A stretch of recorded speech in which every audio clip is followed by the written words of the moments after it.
Hai hai hai.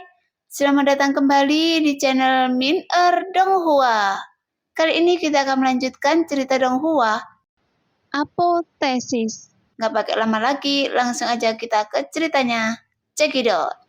Jelas, tidak peduli siapa orangnya, mereka pasti merasa sangat tidak senang ketika mendengar kata-kata merendahkan seperti itu. Meskipun kedengarannya seperti sebuah teguran, namun nyatanya ini hanyalah provokasi belaka. Saat ini suasana di rumah Ci sudah meledak. Suara-suara yang berbicara mengumpat dan mengaum hampir bisa mengangkat atap aula di bawah gulungan itu. Wanita jalang ini sepertinya mengambil jurusan hukum kehidupan. Dia adalah murid dosi dari klan Yoye. Jalan dewa macam apa? Apakah dia berlatih? Bicaralah dengan Lo Sue dengan nada seperti ini. Dia tidak akan berpikir bahwa dia adalah orang yang hebat. Kekuatan Lo Sue tidak buruk. Sebelumnya medan perang impian ini, dia membawa Hei Sue ke altar untuk berlatih reinkarnasi 5 elemen. Bahkan jika saat bertemu dengan Xuan Yuan Chanfeng, dia memiliki kemungkinan menang 50-50. Tapi mengapa wanita jalang ini begitu berisik? Jelas semua orang di keluarga Ji menaruh harapan pada Ji Lusue. Bahkan jika dia belum sepenuhnya membuka bunga teratai, pencapaiannya telah menjadi dosi. Dia tidak akan pernah lebih lemah dari Xuan Yuan Chanfeng dan Li Qianhan.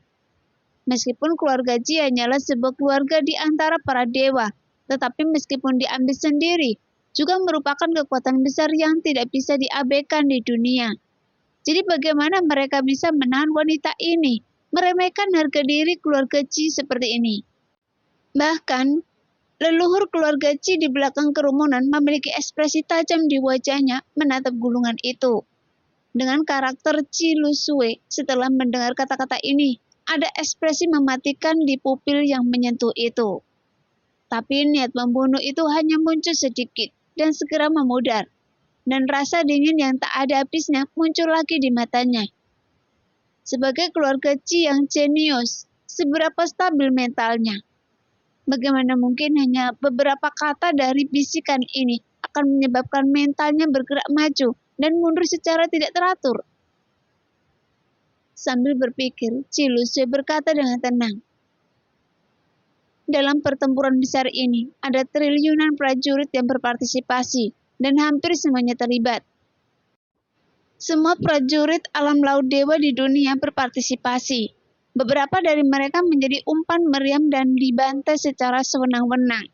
Beberapa hanya dapat digunakan sebagai batu loncatan, dan kebanyakan dari mereka hanya dapat memilih untuk membuktikan seni bela diri mereka. Antara hidup dan mati. Setiap orang memiliki tujuan masing-masing, dan saya menanggung harapan keluarga Ji. Sekarang, setelah sampai sejauh ini, tentu saja saya tidak keberatan mengambil langkah maju. Jadi kenapa saya harus mengaku kalah? Suara Ji Lusue jelas dan dingin. Mendengar kata-kata tersebut, terdengar suara tepuk tangan dari kejauhan, dan Lo Shenglah yang bertepuk tangan. Mendengar tepuk tangan Lo Sheng, Ji Lusue berbalik dengan acuh tak acuh, tetapi senyuman yang telah lama hilang terlihat di wajahnya. Senyumannya seperti bunga plum dingin yang bermekaran di es dan salju, membawa suasana hati yang indah. Bagi orang-orang dalam cuaca dingin dan parah. Anak-anak dari keluarga Ji memang hebat. King Yu menyembunyikan senyuman anggun aslinya dan wajahnya perlahan menjadi gelap. Jika itu masalahnya, jangan salahkan saya. Setelah mengatakan itu, mawar di tangannya itu melayang dalam sekejap dan kelopak merah cerah itu langsung berubah menjadi bekas bubuk dan hancur total. Kepingan salju yang jatuh perlahan di belakang Ji Lusue tiba-tiba menjadi lebih cepat dan berubah menjadi badai salju, menyapu seluruh papan catur langit dan bumi. Segera aura di papan catur langit dan bumi tiba-tiba menjadi kusuk. Orang pertama yang melancarkan serangan adalah Ji Lusue. Meskipun dia telah menstabilkan pikirannya, dia masih tidak sabar untuk mengambil tindakan. Dia tahu bahwa kekuatan wanita ini luar biasa. Jadi bagaimana mungkin seorang dosi yang lahir dari ras yang hampir sempurna menjadi lemah. Pada saat ini, di gelang 5 elemennya, cahaya campuran berkedip-kedip, dan di saat yang sama, ada sepasang pedang di telapak tangannya. Sepasang pedang ini hanya berukuran setengah dari pedang panjang biasa. Ia memiliki tulang punggung terbalik di satu sisi, dan separuh lainnya digunakan oleh pembunuh. Setelah sepasang pedang itu melompat ke tangannya, Cilusue langsung menuju ke arah King Yu. Saat Cilusue berlari, sosok itu terus melompat ke kiri dan ke kanan. Kemudian beberapa sosok berjalan berdampingan secara bersamaan. Namun sekilas sulit membedakan mana yang asli dan mana yang palsu. Alis King Yu yang sedikit membulat terangkat sedikit, dengan sedikit senyuman di wajahnya, tapi dia berdiri diam dan tidak bergerak. Segera, Cilusue menyerang King Yu lebih dulu. Kemudian Cilusue berbalik dan menusuk pedang lainnya ke belakang dari bawah tulang rusuknya. Dia menarik pedang di tangan kanannya dan melihat luka mengejutkan lainnya.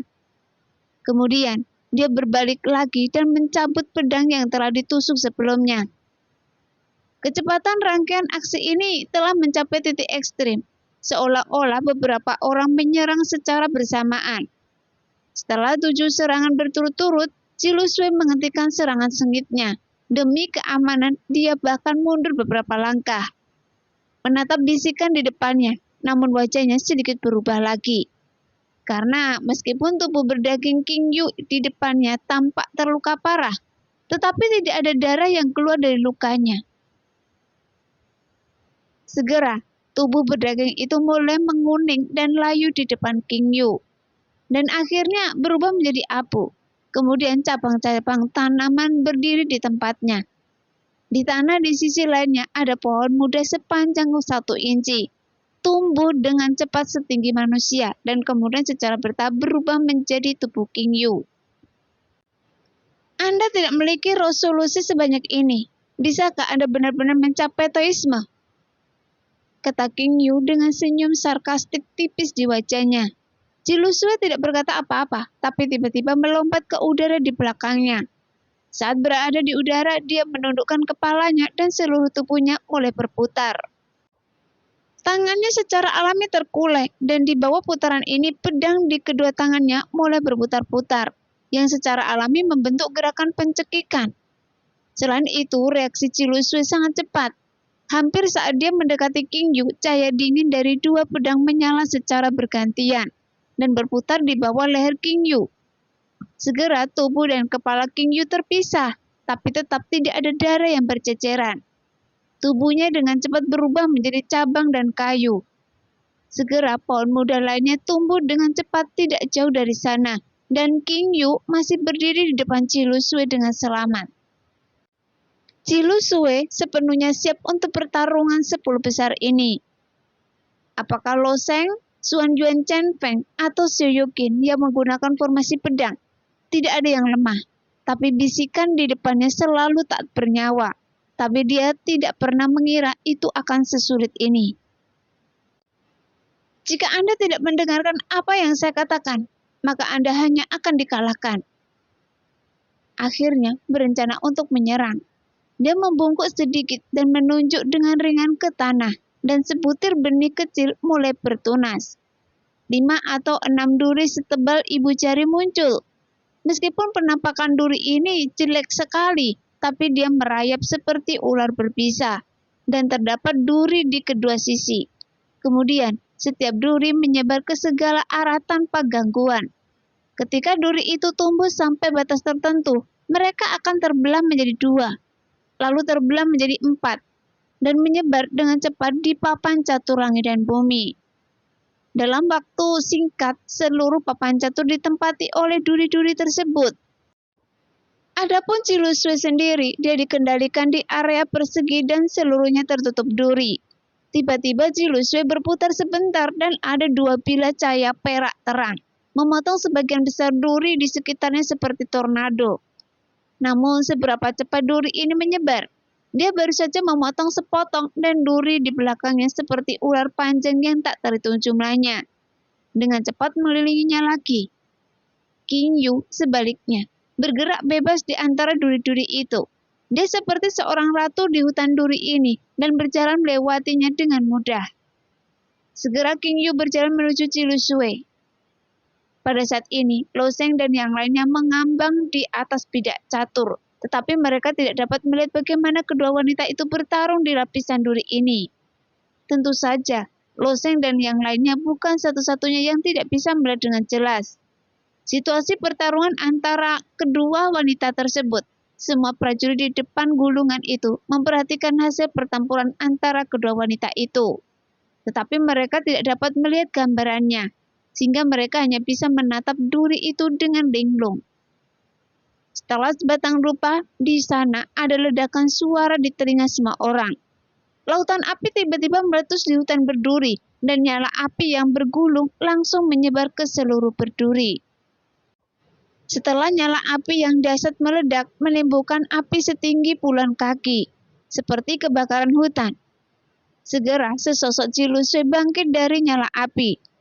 Di antara 3.000 jalan dewa 5 elemen adalah yang paling luas. Ini juga merupakan metode pengembangan spiritual yang paling komprehensif. Karena mencairnya pin emas menghasilkan air, membasahi tanah menghasilkan kayu. Kehangatan kayu menghasilkan api, pembakaran kayu menghasilkan tanah, dan penumpukan tanah dan mineral menghasilkan emas. Dan jalan dewa 5 elemen mencakup hal tersebut. Dan hanya dalam kasus yang jarang terjadi, penggunaan hukum lain pun perlu diterapkan. Oleh karena itu, menggunakan kekuatan 5 elemen untuk membangun dunia batin akan lebih mudah daripada melatih pejuang Shinto lainnya.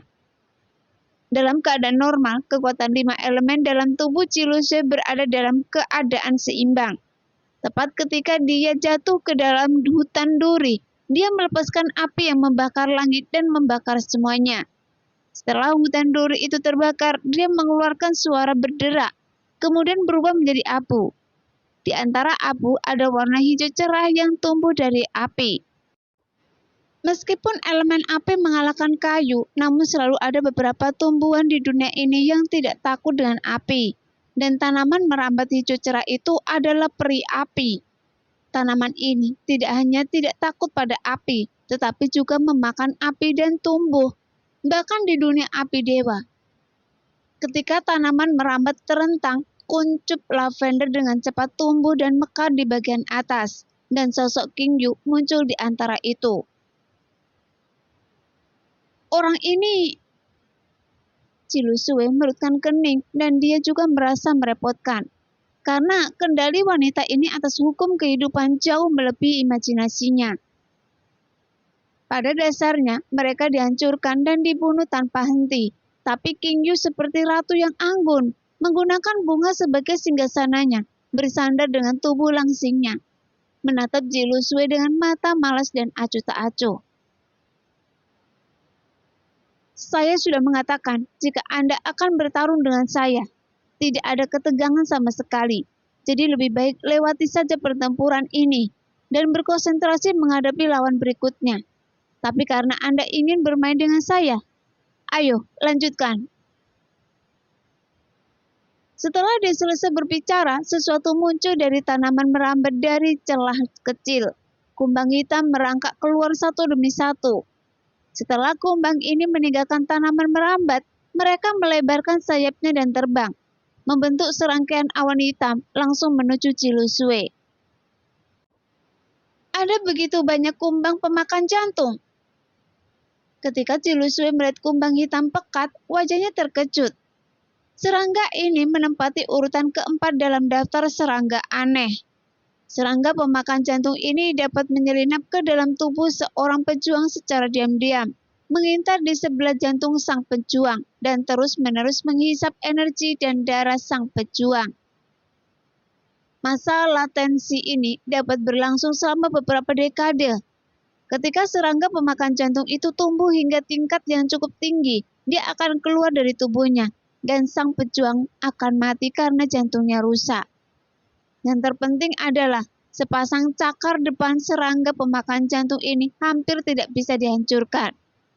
Tidak hanya dapat mengintai ke dalam tubuh seorang pejuang, Mereka juga dapat menembus berbagai senjata magis dan gigitannya sehingga berlubang. Faktanya, objek serangga pemakan jantung yang dimakan sangatlah kompleks. Untuk beberapa formasi yang sangat kuat, jika lusinan serangga pemakan jantung dimasukkan, seluruh jantung akan digigit oleh mereka dalam waktu singkat. Karena dari karakteristik melahapnya yang sangat kuat, banyak pejuang yang tertarik pada mereka. Mereka berkumpul satu sama lain dan dapat mencapai hasil yang ajaib ketika menghadapi banyak kesulitan. Tapi karena serangga pemakan jantung adalah serangga aneh, dia juga sangat berharga, dan siapapun tidak bisa membawa makhluk hidup ke medan perang impian ini. Tapi serangga pemakan jantung ini dibiakkan oleh King Yu sendiri, menggunakan kekuatan kehidupan, atau ditangkap medan perang impian. Dengan banyaknya serangga pemakan jantung, belum lagi Cilusue, bahkan orang kuat di alam transformasi dewa pun akan kesulitan menghadapi pemandangan ini. Hah? Ini memang dia? Hanya dia yang bisa mengendalikan hukum kehidupan sedemikian rupa. Tiba-tiba, sebuah suara tumpul terdengar dari keluarga Ji. Samar-samar seperti guntur, itu adalah suara leluhur keluarga Ji. Saat suara itu menyebar, semua orang di keluarga Ji tampak terkejut. Leluhur, apakah King Yu ini benar-benar raja kehidupan klan Yoye? Ada banyak spekulasi tentang identitas King Yu ini sebelumnya. Raja kehidupan klan Yoye diam-diam tidak aktif di klan Yoye selama bertahun-tahun dan telah menarik perhatian. Ya, dia raja kehidupan Ying. Saya pernah bertemu wanita ini sebelumnya. Ketiga raja klan Yoye masing-masing memiliki kepribadian yang berbeda. Dan rencana Naying sangat dalam dan ambisinya mungkin lebih besar. Bagaimanapun, raja kehidupan terobsesi dengan hukum kehidupan dan sulit bagi klan Yoye untuk memeriksa raja mereka sendiri. Tapi orang lain bisa melihatnya dengan sangat jelas. Sun dianugerahi gelar raja pembantaian dan mengabadikan dirinya untuk melindungi klan Yoye. Tapi Ying tidak berniat melakukannya, dan ambisi Yo adalah mengendalikan seluruh klan dan menjadi satu-satunya raja. Menghadapi pertarungan antara Sun dan Yo, Ying tetap diam. Namun di balik kesunyian tersebut ada konspirasi yang lebih besar. Tapi adapun apa rencananya, leluhur keluarga Ji tidak dapat menebaknya. Namun jika Anda ingin memasuki medan perang impian, Anda memerlukan tingkat budidaya laut dewa. Jadi mustahil kekuatannya bisa jatuh ke alam laut dewa. Tapi reinkarnasi dalam hukum kehidupan dapat digunakan untuk melahirkan dirinya yang baru. Meskipun bagi Ying harganya tidaklah kecil, tapi semakin besar harganya, semakin besar pula ambisi Ying. Memikirkan hal ini, jejak kekhawatiran juga muncul di wajah leluhur keluarga Ji. Adapun kemenangan atau kekalahan Cilusue, dia tidak terlalu memperhatikan. Jika Cilusue kalah dalam permainan ini, dia masih memiliki kesempatan untuk berbalik. Menghadapi semburan awan hitam itu, keterkejutan di wajah Cilusue perlahan menghilang dan menggantinya dengan ekspresi ulet di wajahnya. Segera, Cilusue tiba-tiba mengangkat tangannya dan menyatukan gagang kedua pedangnya. Kemudian mereka mulai berputar. Saat berikutnya, Cilusue bergegas menuju awan gelap. Pada saat ini, kedua pedangnya melayang seperti kincir angin yang berputar dengan cepat, kemudian mencekik serangga pemakan jantung itu dengan kecepatan yang sangat cepat. Namun, karapas luar serangga pemakan jantung ini sangat kuat, dan pertahanan serangga kecil ini juga sangat kuat. Bagaimanapun, karapas serangga ini juga merupakan material seperti harta karun di mata para pemurni senjata. Jadi, meskipun kedua pedang Cilusue tajam, mereka hanya bisa memantulkan serangga pemakan jantung ini satu persatu, karena targetnya tetaplah King Yu sendiri. Pada saat ini, Cilusue tidak mengetahui bahwa orang ini adalah reinkarnasi dari Raja Kehidupan. Tetapi dia juga memiliki tebakan samar bahwa asal-muasal seseorang yang dapat mengendalikan hukum kehidupan sejauh ini pasti tidak sederhana. Itu bukan tubuhnya. Selama dia berlari cepat, pikiran Cilusui juga berpikir cepat. Dia tahu bahwa dia mungkin hanya memiliki satu kesempatan. Melihat bahwa dia telah bergegas ke King Yu.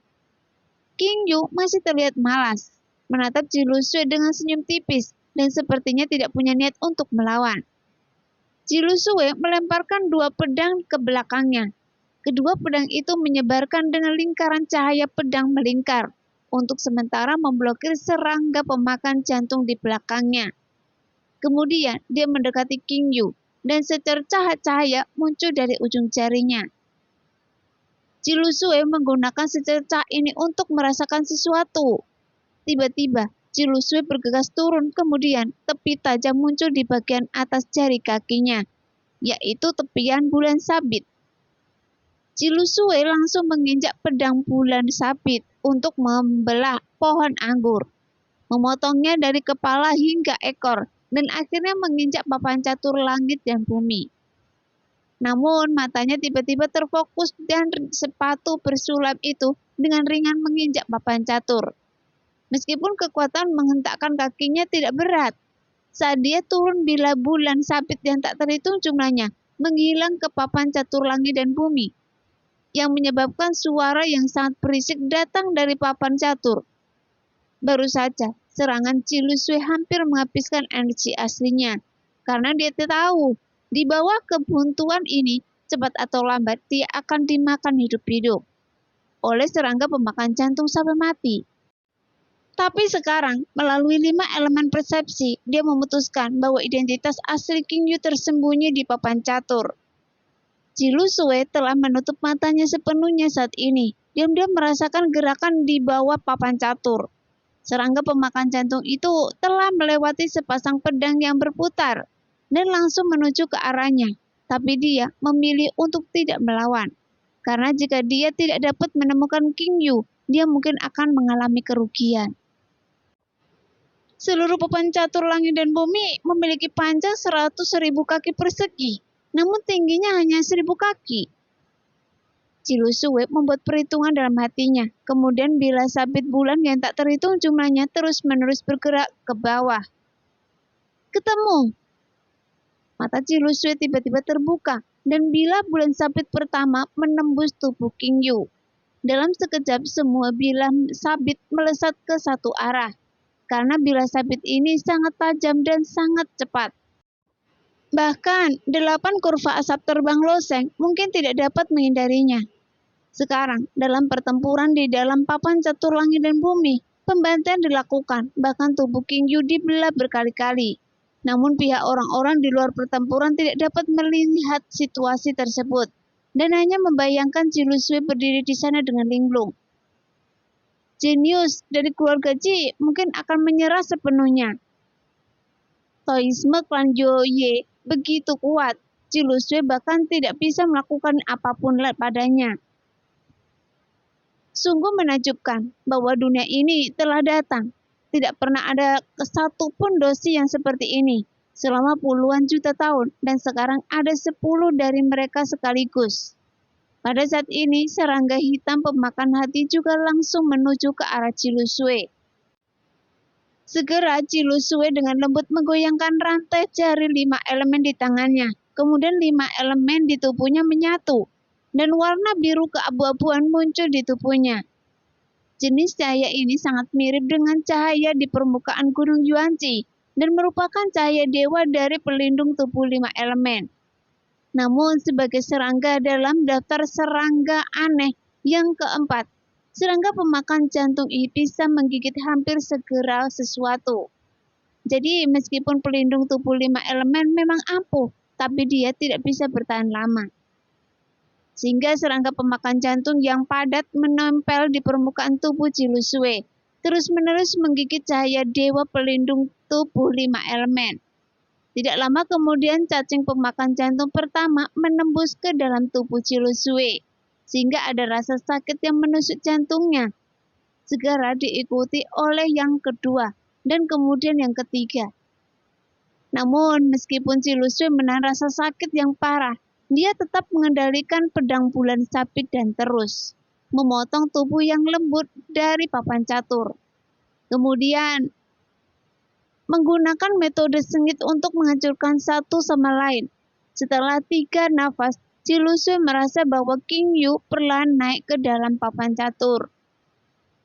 Segera King Yu muncul di papan catur dan bersamaan dengan tebasan bulan sabit yang tak terhitung jumlahnya. Bahkan bila bulan sabit itu terus menebas ke arah King Yu. Tapi adegan ini adalah adegan keputusasaan bagi Cilusui. King Yu perlahan bergerak menuju Cilusui dengan senyum tipis di wajahnya. Tidak setetes darah pun mengalir keluar dari tubuhnya. Segera pedang bulan sabit, ada sentuhan cairan hijau di tubuhnya. Putaran ini sudah berakhir dan Anda tampil bagus. Karena kelemahan yang sengaja saya tinggalkan bisa ditangkap oleh Anda. King Yu mengikuti tanaman merambat di sebelahnya, melangkah ke ketinggian lebih dari 10 kaki, dan menatap Cilusui. Sengaja meninggalkan kekurangan. Wajah Cilusui sedikit tertegun, dan dia menggigit bibir erat-erat. Rasa sakit yang disebabkan oleh serangga pemakan jantung telah membuatnya pucat. Yang membuatnya semakin sedih adalah jarak antara dia dan King Yu begitu besar, sehingga membuat tidak berdaya. Karena lawan yang dia hadapi seperti permainan catur yang dipandu, dan perlawanannya sepenuhnya disebabkan oleh King Yu. Oleh karena itu, dalam pertempuran ini, Cilusui dikalahkan. Bahkan dikalahkan dengan sangat menyedihkan. Meskipun keduanya berada di alam laut dewa. Tapi dalam pertempuran ini, King Yu hampir memimpin Cilusui. Ibarat seorang pecatur yang ahli bermain melawan orang lain. Karena kemampuannya bermain catur lebih dari cukup. Dia sengaja meninggalkan kekurangannya dan mengamati apakah lawan dapat memanfaatkan kekurangan tersebut untuk menilai kekuatan lawannya. Dan itu adalah cara yang master menguji murid-muridnya. Penampilan Cilusui memang bagus, tapi King Yu sudah berdiri di posisi yang lebih tinggi, sehingga dia meremehkan dirinya sendiri sepenuhnya. Bahkan Xuan Yuan Chen Feng tidak bisa memberinya perasaan seperti itu. Tidak lama kemudian, bidak catur muncul di sebelah Xuan Yuan Chen Feng, dan dengan cahaya redup berkedip, sosok Cilusui muncul kembali di dalamnya, tapi ada sedikit keluhan di wajahnya yang keras kepala.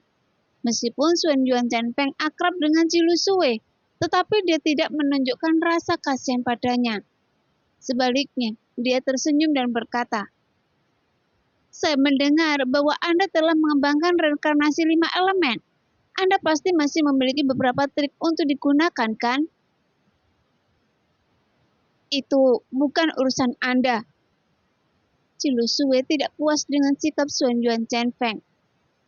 "Oh," Xuan Yuan Chen Feng tersenyum tipis.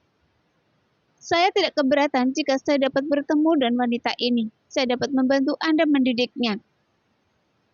"Berhentilah membual," kata Li Qianhan sambil tersenyum jahat. "Wanita yang sangat kuat."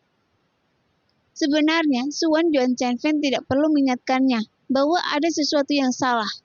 Kekuatan wanita ini memang luar biasa kuat. Kekuatan ini bahkan melebihi batas alam.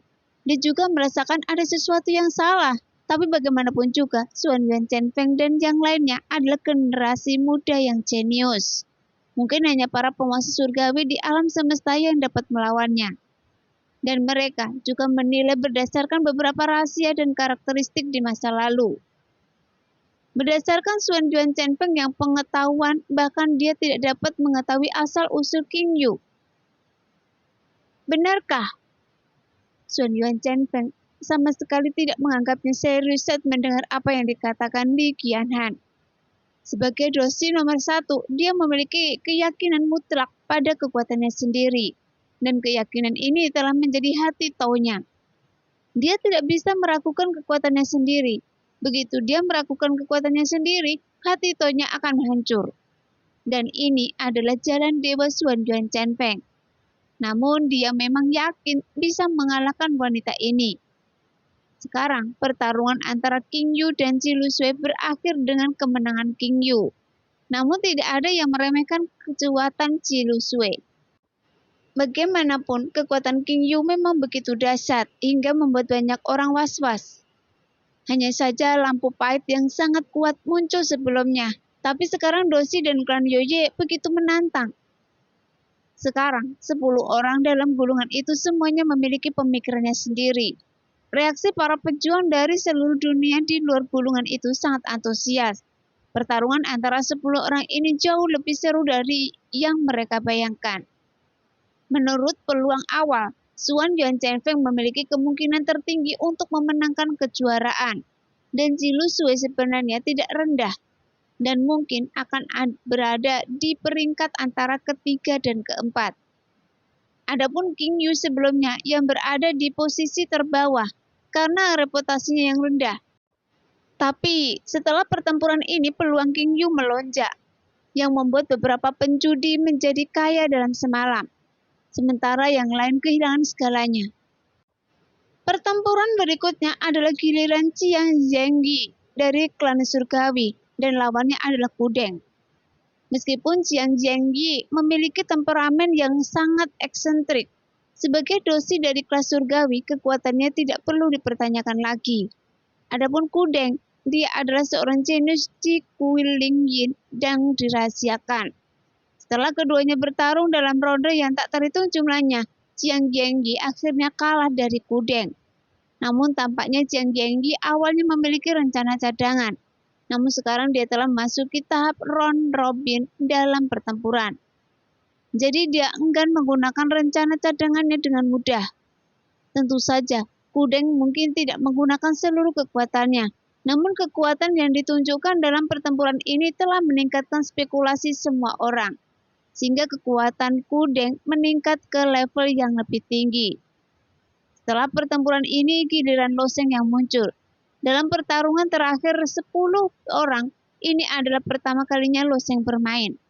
Ketika dia dipegang di papan catur langit dan bumi, dia menatap tangan Giok di langit. Di antara 10 orang ini tidak ada seorang pun yang merupakan orang lemah. Dan mungkin lawannya adalah Li Qianhan, yang merupakan dosi kedua di antara para dewa bunian dan menjadi orang kedua setelah Suan Yuan Chenfeng.